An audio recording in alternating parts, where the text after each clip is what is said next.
సునాదస్వరము July 28.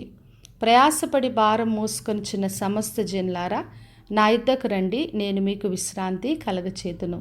మత్తయి సువార్త 11వ అధ్యాయము 28వ వచనం. ప్రతి ఒక్కరికి ఏదో ఒక భారము, ప్రయాసం ఉంటుంది.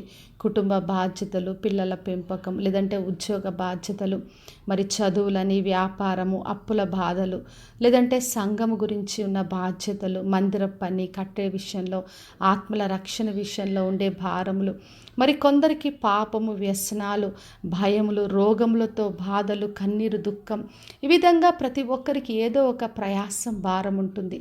అయితే ప్రభు ఈ రోజున వాగ్దానం చేస్తున్నాడు, ప్రయాసపడి భారం మోసుకొనిచున్న సమస్త జనులారా, నా యొద్దకు రండి, నేను మీకు విశ్రాంతి కలగచేతునని చెప్తున్నాడు. మన ప్రభు మనకు విశ్రాంతి కలగచేస్తాడు. ఎందుకంటే ఆయన సాత్వికుడు, దీన మనస్సు గలవాడు. మనం ఆయన దగ్గర నేర్చుకున్నప్పుడు మన ప్రాణములకు విశ్రాంతి కలుగుతుంది. ఎందుకంటే ఆయన కాడి సులువు, ఆయన భారము తేలిక. కాబట్టి మనకున్న ప్రతి భారమును, ప్రయాసమును యేసుక్రీస్తు దగ్గర తీసుకొని వెళ్ళినప్పుడు ఆయన మనకు విశ్రాంతి కలగచేస్తాడు. మరి యెషయా గ్రంథం 9వ అధ్యాయం 6వ వచనం రాయబడి ఉంది, ఆయన భుజముల మీద రాజ్యభారం ఉంది అని. మరి యేసుక్రీస్తు భుజముల మీద రాజ్యభారం ఉంది. ప్రతి ఒక్కరి ప్రయాసాన్ని, భారమును ఆయన మోసుకొని వెళ్ళాడు.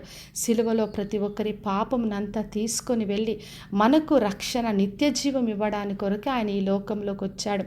అందుకనే మనకున్న బాధ ఎటువంటిదైనా, భారమైనా ఆయన దగ్గరికి వచ్చినప్పుడు మనకు విశ్రాంతి కలగచేసి విడుదలను ఆయన ఇస్తాడు.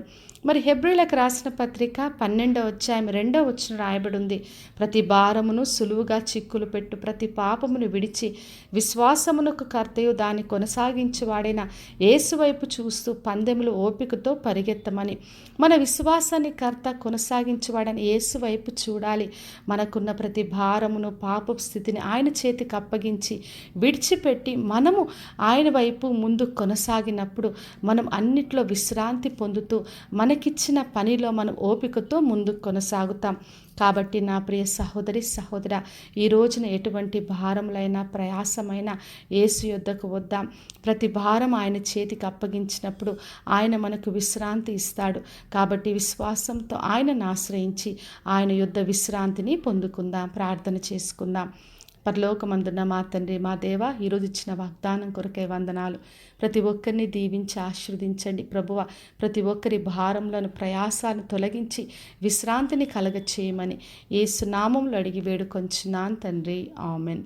ఈ శుభవచనము వినిచున్న ప్రతి ఒక్కరి జీవితంలో నెరవేర్చబడును గాక.